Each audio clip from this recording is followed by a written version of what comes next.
Bab 101. Firasat. Pov Rain. Sampai tadi pagi, ayah tak pernah menyesal menjadi seorang pembunuh. Ayah melakukan itu semua demi menjaga kehormatan putri ayah.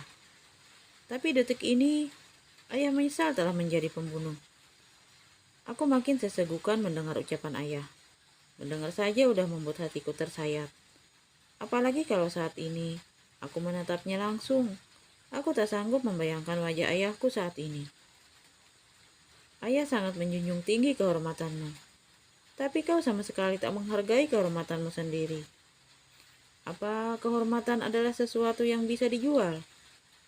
Sungguh, ya, aku memang sangat. Dan aku pantas menerima hujatan itu. Kenapa kau hanya diam, Ren? Padahal ayah ingin sekali mendengar kau menyangkal semua ini. Di lubuk hati ayah yang paling dalam, ayah masih berharap jika semua ini tidak benar. Suara isak tangis ayah makin terdengar. Ya Tuhan, bagaimana aku bisa menyangkal jika semua ini memang benar? Berbohong tak akan menyelesaikan masalah. Yang ada hanya akan menambah masalah. Katakan ini tidak benar, Ren. Katakan. Aku bisa mendengar nada putus asa dalam ucapannya. Aku ingin sekali memeluk ayah untuk memberinya kekuatan. Tapi apa aku sekarang adalah kekuatannya? Atau aku adalah kehancurannya? Apakah kau pernah memikirkan ayah saat kau melakukannya, nak? Pernahkah kau mengingat ayahmu yang renta ini? Pernahkah kau mengingat sedikit saja pengorbanan ayahmu ini? Dadaku seperti dihantam batu yang sangat besar.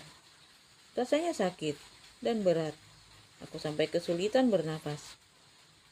Ayah tahu kau melakukan ini untuk biaya pengobatan Alan. Tapi caramu untuk mendapatkan uang salah, nak. Salah. Uang haram tidak akan membawa berkah. Ayah takut hidup Alan tak berkah karena uang itu. Aku sontak menatap Alan.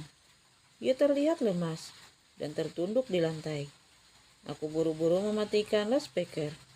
Aku baru menyadari kebodohanku yang tak meng-off loudspeaker sejak tadi. Alan pasti terpukul mendengar kenyataan ini. Semua ini salah ayah. Ayah gagal menjadi kepala rumah tangga. Ayah gagal, nak. Ayah gagal. Tidak ya, tidak. Ayah adalah ayah terbaik bagi aku dan Alan. Lagi-lagi lidahku keluh. Aku hanya mampu mengucapkan kata-kata itu dalam hati. Tut, tut, tut. Sambungan teleponnya sudah terputus tanpa aku bisa bicara sepatah kata pun pada ayah. Ya, sejak tadi aku hanya mendengarkan ayah bicara tanpa menyahuti sekalipun. Aku meletakkan ponsel di atas nakas, lalu menatap Alan yang masih duduk di lantai sambil menangis. Dia pasti sangat hancur sekarang. Aku menarik jarum infus yang menancap di tanganku. Netraku melihat darah menetes dari bekas tancapan jarum infus. Tapi anehnya, aku tak merasa sakit sedikit pun. Mungkin karena hatiku terlalu sakit, hingga tubuhku seakan mati rasa. Aku pelan-pelan turun dari ranjang, lalu memeluk Alan. Ya, Alanku menangis. Cowok yang paling anti menangis itu meneteskan air matanya. Aku bisa merasakan jika tubuhnya bergetar hebat. Kenapa Mbak lakukan ini? Kenapa Mbak? Alan bertanya di sela isak tangisnya. Alasannya Alan kan Mbak? Ya, Alan adalah akar dari segala masalah yang terjadi. Alan yang menghancurkan hidup ayah dan Mbak. Enggak. Itu semua enggak benar. Aku tak ingin Alan menyalahkan dirinya sendiri. Semua ini murni keputusanku sendiri. Alan tak pernah meminta pengorbananku. Kenapa Tuhan menghukumku seperti ini? Aku harus hidup dengan menanggung rasa bersalah seumur hidup. Karena sudah merusak masa depan Mbak. Dan membuat ayah di penjara. Alan benci pada diri Alan sendiri. Alan memukul-mukul dadanya sendiri. Dan itu membuatku makin sedih.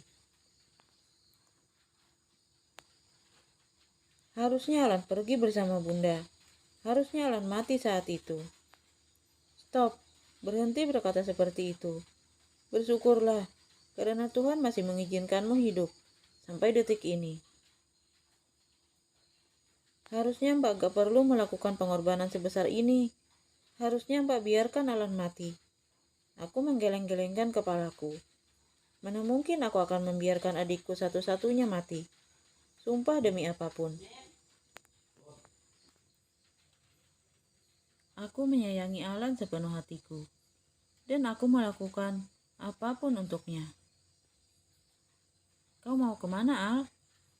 Tanyaku saat Alan beranjak. Alan butuh waktu untuk sendiri. Ucap Alan sambil pergi meninggalkanku. Al, tunggu. Aku berusaha mengejar Alan. Aku tak mau terjadi sesuatu padanya. Pikirannya kacau sekarang. Aku tak mau dia bertindak di luar batas. Al, tunggu.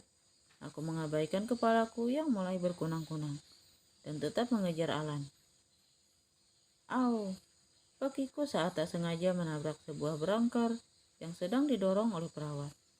Aku meringis kesakitan sambil memegangi perutku yang terbentur dengan pinggiran berangkar. Mbaknya nggak apa-apa kan? Tanya perawat itu. Perut saya sakit, Sus. Sakit sekali. Bersamaan dengan perutku yang sakit, keringat dingin mulai mengucur dari tubuhku. Pop, Sean. Piar. Astaga, kenapa bisa seceroboh ini? Kenapa saat aku ingin meraih botol air mineral, malah tanganku tak sengaja menyenggol cangkir kopi, hingga terjatuh dan pecah. Kenapa dadaku terasa nyeri? Apa aku terkena serangan jantung? Astaga, mikir apa sih aku? Ini kok sampai ngelantur ke jantung segala? Positive thinking, Sean. Positive thinking. Aku mengelus dadaku, lalu menengguk air mineral, agar rasa sakitnya sedikit berkurang. Mungkin karena aku terlalu terburu-buru, hingga tak sengaja menyenggol cangkir. Tak mungkin kan, ini suatu firasat, seperti yang di TV-TV. Aku makhluk yang gak peka. Mana mungkin aku mendapat sebuah firasat. Tapi tunggu, rasanya aku gelisah. Aku rindu Ren. Aku rindu baby. Aku ingin secepatnya menyelesaikan pekerjaanku dan ke rumah sakit. Walaupun baru sekitar 1 jam yang lalu, aku menelpon Ryan. Rasanya aku sudah sangat merindukannya. Seth, di mana sih kamu, baby? Aku baru menolak karena terlalu kesal. Udah ke-11 kalinya aku telepon Ryan, tapi gak dijawab. Dan sialan itu, dia juga gak mau jawab teleponku. Kenapa bisa kompak seperti ini sih? Gila, rasanya jantungku berdetak tak beraturan. Waktu itu saat Ryan mau diperkosa, aku merasa seperti Ryan sedang memanggil-manggilku. Dan saat ini, kenapa aku merasakan sakit? Apakah Ryan kesakitan sekarang? Ataukah terjadi sesuatu pada baby? Aku menjambak rambutku sendiri. Ya, aku harus segera ke rumah sakit. Kalau aku di sini terus, aku bisa gila karena menebak-nebak. Aku meraih kunci mobil dan segera meninggalkan kantor. Tersetan dengan dokumen-dokumen yang harus ditandatangani. Aku tak lagi memperdulikan semua itu. Aku berlari menyusuri koridor rumah sakit yang lumayan ramai. Aku tak sabar ingin segera memastikan jika kondisi Ryan dan baby kami baik-baik saja. Aku melihat pintu kamar Ryan terbuka. Apa sedang ada kunjungan dokter? Mataku terbelalak saat melihat ruangan Ryan ternyata kosong. Ya, mungkin Ryan sedang di kamar mandi. Aku segera membuka pintu kamar mandi. Ternyata kosong juga. Kemana Ryan? Apa dia sedang berjalan-jalan dengan Alan? Aku mengambil ponselku dan segera menelponnya. Sial, ternyata ponsel Ryan ada di atas nakas. Tapi di mana Ryan? Mataku melihat sesuatu yang aneh. Aku segera mendekati berangkar Ryan. Darah. Ya, aku melihat beberapa tetesan darah. Dan impuls ini sepertinya sengaja dicabut. Hatiku makin tak tenang. Aku keluar untuk bertanya pada suster. Mungkin saja ada yang melihat Ryan. Sus, lihat Ibu Raina enggak? Pasien di ruangan VIP. Maaf pak, saya tidak tahu. Aku tak putus asa. Mungkin saja perawat lain tahu.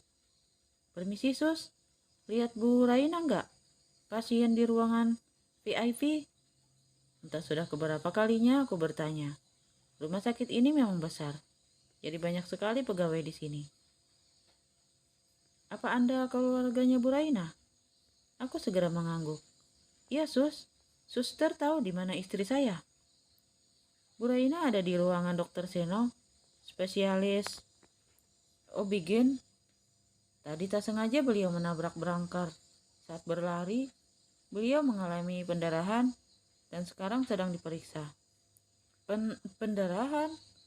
Tidak, tidak mungkin terjadi sesuatu yang buruk pada baby kami. Bersambung.